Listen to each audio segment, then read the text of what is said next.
All right, guys. So today we're going to be trying something a little bit different, and I'm going to be using my slides in order to talk about today's topic, which is toxic kindness. What it is, why it's absolutely horrible, and why you should be putting a lot of effort into overcoming your toxic kindness. And before I jump right in, let me introduce myself. For those who are new here, my name is Asha, and I help people overcome social anxiety and shyness so that they can confidently express themselves, be assertive, and create meaningful professional relationships. Now, what is toxic kindness? Toxic kindness is kindness that's motivated by a fear of rejection and judgment. Now, what does that basically mean? It means you are a people pleaser. Now, what are the symptoms of a people pleaser? The first one is doing things for others even when you don't want to. So let's just say, it's end of the workday and your colleague comes over to you and says, hey, are you able to finish my paperwork for me? Because my wife's really expecting me home right now and I promised her I'll be home on time. And even though you have been working 12-hour days for the last 3 days in a row, you say, all right, and you take it on. Doing things for others even when you don't want to. Giving to others even if it's at your detriment. So constantly giving to others, whether it's emotions or time or energy, even when people don't ask. Molding your opinions and thoughts to be more agreeable with others. I used to be so guilty of this one. So basically, it is whenever you are asked to give your opinion or your thought, instead of just going directly from within, you try to think, what would they like me to say? Let's look at things from their perspective and let's factor that into my opinion. Now, initially that seems harmless, right? But with toxic kindness, you do that way too often, way too much. In fact, you stop looking within. It's always in reference to what they would want or how they see things. Constantly hyper aware to make sure you don't offend or upset others. Now, this one is such a bad, it's a big one and a bad one. It is you're constantly looking and seeing if someone's upset and someone is, do they like you? Do they like what you're saying? You know, make sure you're not going to offend anybody else. So you're overly nice and you're constantly looking out for these little things like a change in tone or the way they look at you. And lastly is having no boundaries, respect, or even awareness to your own needs.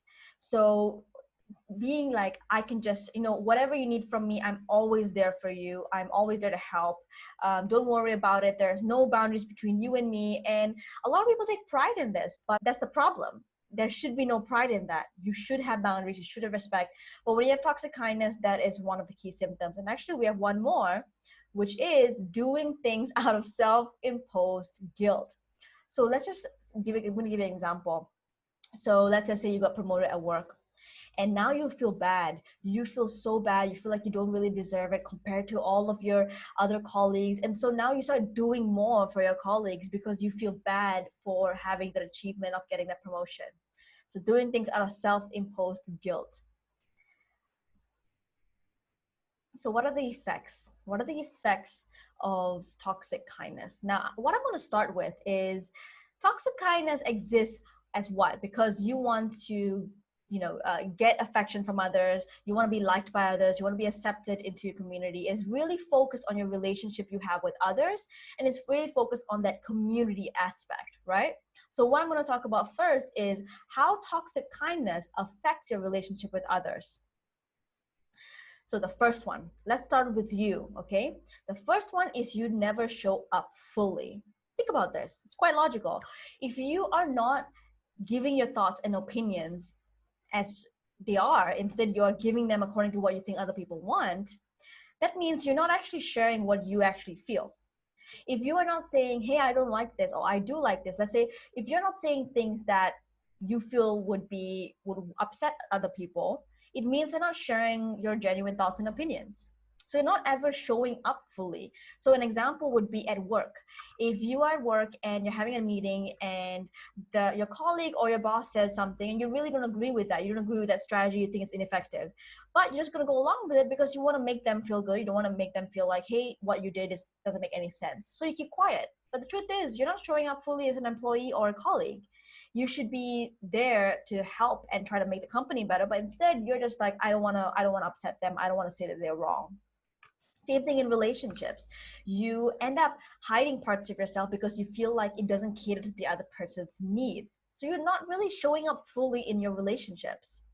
Number two is emotional burnout. Now, when you have toxic kindness, it piles on. It is so tiring to constantly be looking and being hyper aware, seeing other people upset with you. It's constantly tiring to just try to be there for other people, kind of do more for other people, just take on other people's work, and eventually you will just go through a crash where you don't want to do anything, you hate everyone, you hate yourself, you don't like the world, you feel like the life has no meaning, and you just want to crash. You don't want to wake up in the morning, you want to get out of bed, and that's the cycle that you keep going through. Another one is unrealistic expectations. Now, because you're doing so much for everyone, you, at the back of your head, whether consciously or unconsciously, you are expecting others to appreciate you, expecting them to take care of you.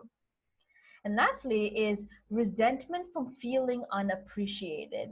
Now you're doing so much for everyone. You're putting everything, you're putting your heart on your sleeve, you're violating your own boundaries, you're giving away all of your time to people, and you're, like because of the unrealistic expectations, and if you don't get appreciated, you're going to start feeling resentment towards other people, pent up resentment.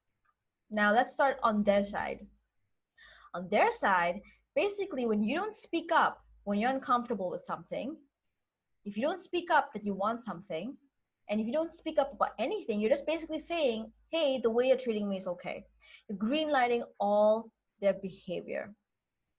Number two is you're setting the standard for what to expect from you. Now, if you end up working 12-hour days and that's your standard, instead of being appreciated, that becomes the standard for what people expect from you, what your boss expects from you, even if they're not expecting the same from other people. Same thing with friends. If you're the one constantly reaching out first, then that becomes the standard. They're not going to question and think, wow, this person is really going out of their way. I mean, some people might, but the standard is that they won't, because you have to set the standard on what people should expect from you. And lastly is you expect them to take care of your emotions. You put that pressure on them to look out for you. If not, you are going to go through an emotional burnout, so that there's pressure there. So to sum it up, your healthy relationships gets pressured because you make them think, oh my goodness, I have to look out for them repressing their needs because they're going to do so much for me and they're not going to acknowledge their own needs, and I have to do it for them. If not, they're going to have a crash, a big crash, or they're just going to emotionally explode because they feel like I'm not appreciating them enough. I have to make sure I'm going to be extra appreciated. Plus, I have to make sure that they aren't giving too much to me. So there's going to be a line of thought for them. They're going to be stressed and it's going to be tense because they're going to always doubt your efforts towards them, because it's going to be, are they compromising their own mental health to help me? And that's going to be a thought. Instead of just receiving your help and your kindness, they're going to constantly be thinking, okay, is this actually coming without strings attached, which is basically you putting yourself at a detriment. And next one is you start attracting people who prefer those toxic standards. So let's think about this for a bit, all right?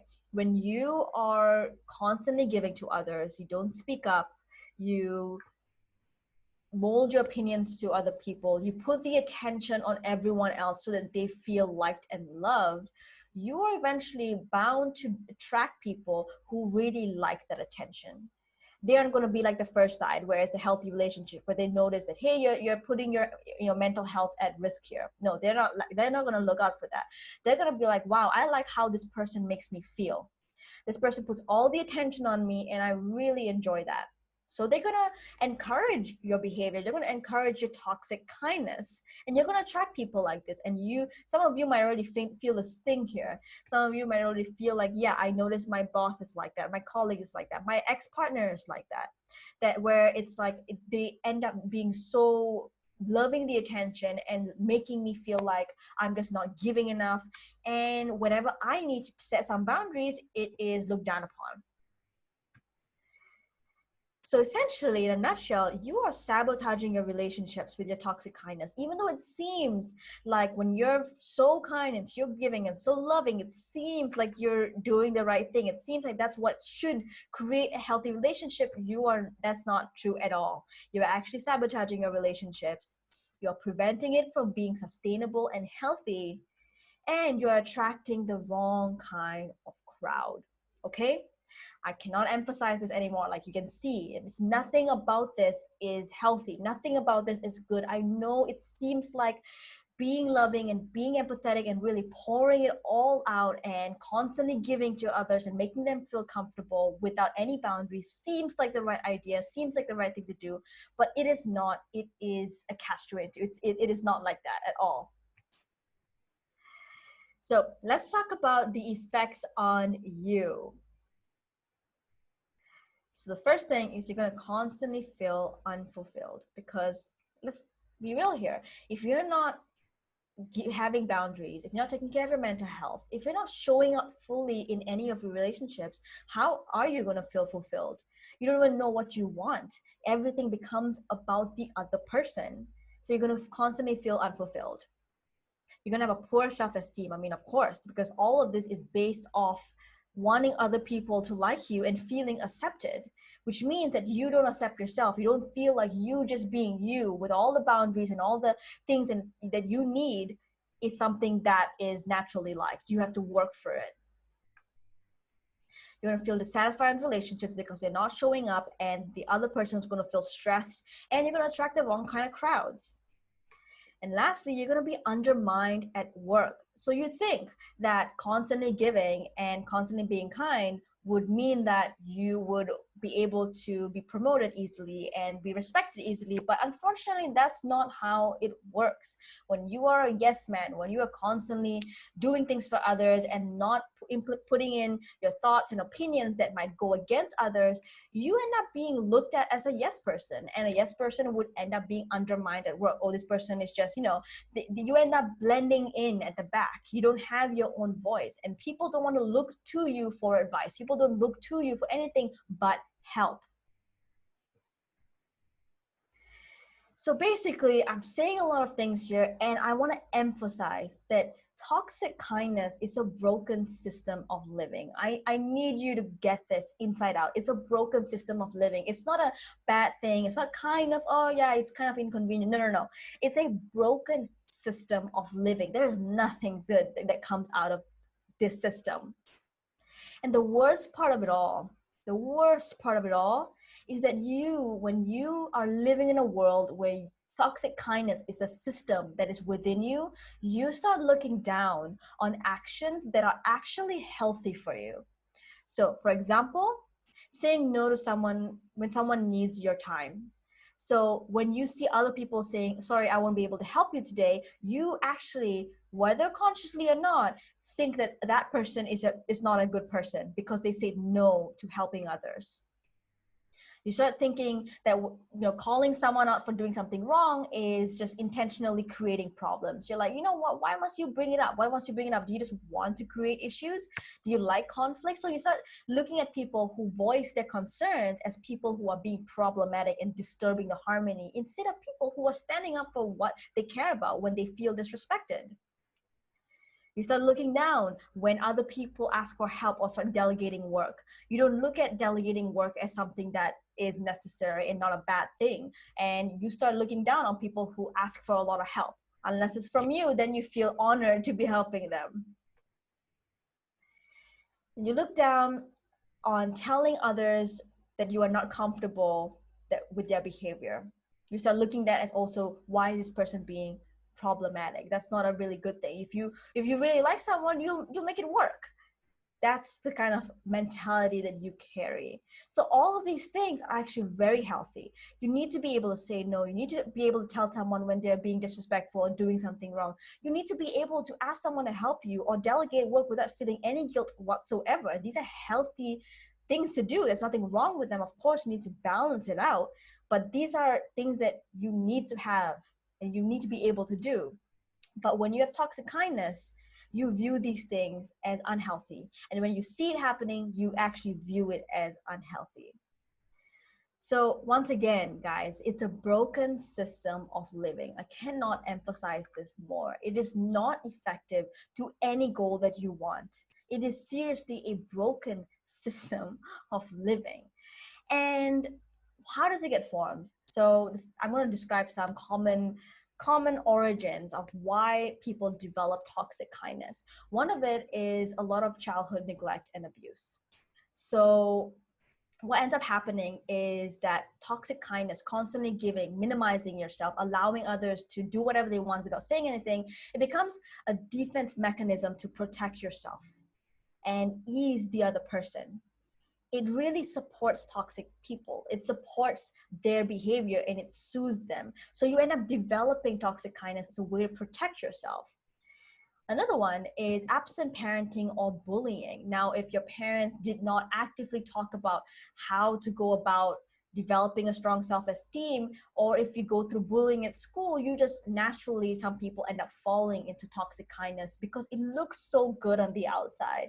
It seems so good and effective short term because people are so thankful and people are happy around you. And that's a trap. It's a trap. And lastly, it's cultural conditioning. And it's a lot of cultures constantly giving without, boundaries, or, unconditionally loving is put on a pedestal. No matter what, give to others, be sweet, be kind. And you're never thought that, okay, be kind, but of course there's context. You don't be kind to someone who's very unkind to you. In fact, cut them out of your life. You don't have to be, rude or abusive to them, but definitely don't keep being kind to people who are not kind to you. So in a lot of cultures, toxic kindness is actually taught to kids. So toxic kindness is what you fall into because of pain. Usually that's the case. Toxic kindness is what you fall into because of pain. And you never fall into something good because of pain. You fall into something that's unhealthy. Okay? You grow into something that's healthy. So because toxic kindness is something you fell into, it's something you just dropped into because of the things that you went through. Okay? And it looks good on the outside, but it eats away at your self-esteem. It's kindness motivated by fear.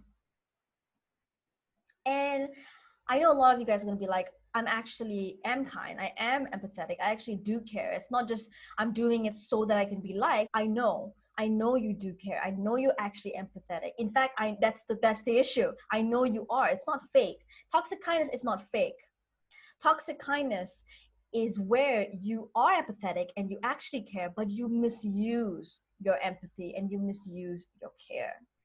That's what toxic kindness is. It's not fake. All right, just get that through. It's not fake. It's when you disrespect your empathy. It's when you disrespect your care.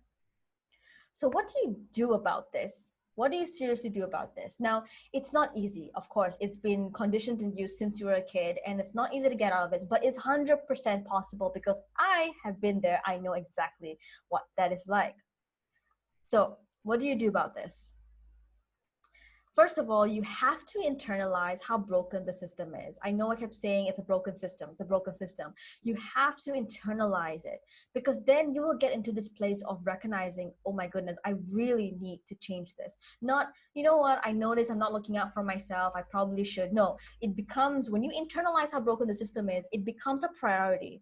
It becomes, I need to get out of this. It's not a if or, maybe. It's a I need to get out of this. It's incredibly important to be in a mindset where you recognize that you need to get out of the problem. It needs to be something that you change. It's not a wound. It's not like a kind of an itch that you need to get off. It is an open gashing wound that you need to treat immediately. So really internalize how broken this system is. Okay, first of all, internalize it, recognize it, go through the entire video again, whatever it is, realize it's a broken system. And number two is identify the roots, address the memories, and fix the core beliefs. Now, this is very important. I always talk about how you have to go back and figure it out. Go back to your memories, go back to your past, because that's where you formed all of your beliefs. Now, address the memories in which you created all the limiting beliefs and that caused you to develop toxic kindness. Why did you develop toxic kindness? Understand why. figure out the key memories and fix the core beliefs. What do you believe about how the world works and how you are, that you think toxic kindness is a system that is okay, it's a good, effective system? What makes you think that? So all of the beliefs surrounding that and supporting toxic kindness, you need to go and attack it. Now, why do I focus so much on the roots, the origin? Why do I do that so much? Because look at this, okay? When you when you decide all of the limiting beliefs that you had as a kid, when you decided how the world works, how you work, due to all these things that happened to you as a child, those beliefs end up branching out and influencing the way you talk, the way you are. It influences your personality highly. So just from those core beliefs, suddenly things like you're terrified of picking up the phone, constantly doubting your self-worth, speaking softly, afraid of taking space, making decisions. These are all things that branch out as a result. No two people who struggle with toxic kindness and social anxiety and a poor self-esteem, no two people look the same. The way their toxic kindness, the way their bad self-esteem, the way it manifests is unique to them and their life. So what happens when you don't go towards and you don't go and start with the core? You start with all of the, the downstream effects, which is what a lot of people do. They try to watch videos on how to speak louder or how to take more space and be more assertive. What happens when you do that is it is not very robust, because once you do that, you're going to have to go after and fix all of the other little things that exist because of your toxic kindness. You would have to individually fix all of these things and hope that it fits who you are. When you individually fix the things instead of going directly to the root, you end up creating a personality that might not even be yours. And when things go out of script, you don't even know how to do it, how to act. So for example, if I tell you how to speak louder, when let's say something happens and you decide that, okay, I can't use those strategies, you don't know how to improvise on the spot. You don't know how to make it your own. And often, even though you fix all these specific things, they don't affect the rest. While if you are able to address the core in the middle, it slowly affects the rest without you needing to try. And you remain true to yourself instead of watching videos on how someone else did it. Which is why even in my videos on how to be assertive, I always mention, I'm giving you strategies, which is not a bad thing. Strategies are okay, but do the inner work first so that you know how to make it your own, how to take the strategies and make it your own. And the problem is a lot of people, they end up fixing all these extra things. And by the end of it, they don't recognize themselves, and they still feel unfulfilled because it still doesn't feel like them. And often they actually revert back to old habits because it can't stick. It doesn't feel real. So I'm going to give you some actions, okay? Some actions on what it looks like when you have overcome your toxic kindness, or you're in the process of overcoming your toxic kindness. So the next time someone asks you to do something for them, but you don't want to, you tell them you can't do it without being apologetic. For example, someone asks you to do something, you can say, oh man, sorry, dude, but I can't help you with that. How about you ask this person?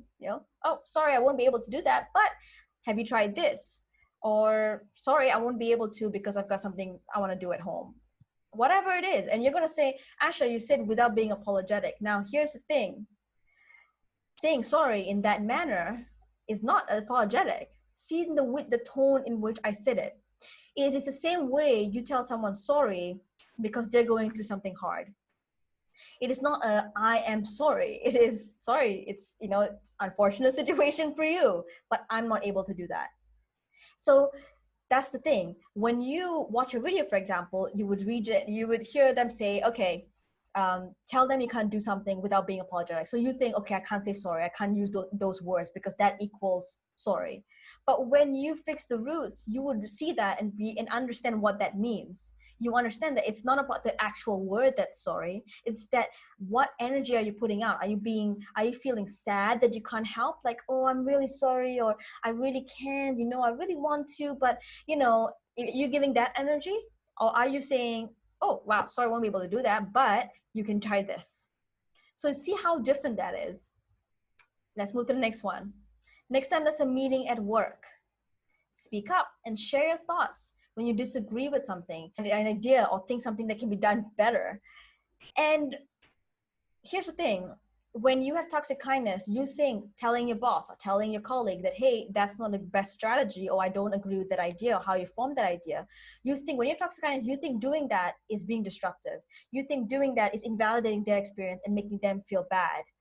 But when you have overcome toxic kindness and all the limiting beliefs that surround it, calling out and ideas that might not be very good, and saying that this might not be, things can be done better, when you do that, that becomes a way of you saying, hey, I care about this company, I care about this project, I care about where it goes. So you can see how different the perspectives are for doing the same action. One feels like, oh, if I say that that person's wrong, it means that, I'm invalidating their ideas and I'm saying they are bad or they are flawed. But when you've overcome it, it becomes, hey, look at me. I'm willing to speak up and care about where this project is going. Another one, taking time to analyze your personal and professional relationships and listing down behaviors you are not comfortable with, and personally let people know that you're uncomfortable with them, and stick by your values. So you can just say, I'm personally not comfortable with this. So when you say stuff like that, I'm personally not comfortable with this, or it's just not my thing, when you say that, you won't get people being defensive or trying to say, why not, why won't you do this? Because you kind of stated, this is just how I live my life, it's in my rule book, it's not how I work, it's not part of my, it's just not part of my morals to do something like this. I'm not comfortable with this. When you say, I'm personally not comfortable with this, you're letting them know that I have a way that I like to be treated, I have a way that I like to be talked to, and this does not fit with that. Do not like it. And that is being confident. That is putting aside toxic kindness. And that's what looking out for yourself looks like. So fix your toxic kindness, guys. I cannot tell you enough. Fix your toxic kindness. I know it looks good on the outside. I know that it makes other people feel good when they're around you. I know it seems like it's working kind of fine. It's not such a big deal, but it is. It's a big, big, big deal. And if you're having uncomfortable personal relationships, you're having professional relationships, people don't respect you even though you deserve respect, you are not having promotions or not promoted to leadership positions because, even though you've worked and you are an expert in your domain, but you're still not getting there because people look down on you, people don't respect you. All of these issues are because you have to fix your toxic kindness. And of course, there are many more symptoms of toxic kindness I did not list down. Like I said, there's no two people that are alike. The way your toxic kindness manifests is very specific to you, and you know exactly how it works. From watching this whole video, you know exactly how your toxic kindness manifests. I'm sure you already have a few things where you're like, yeah, you know what, I'm guilty of doing this, and it's not part of the symptoms I've already listed down.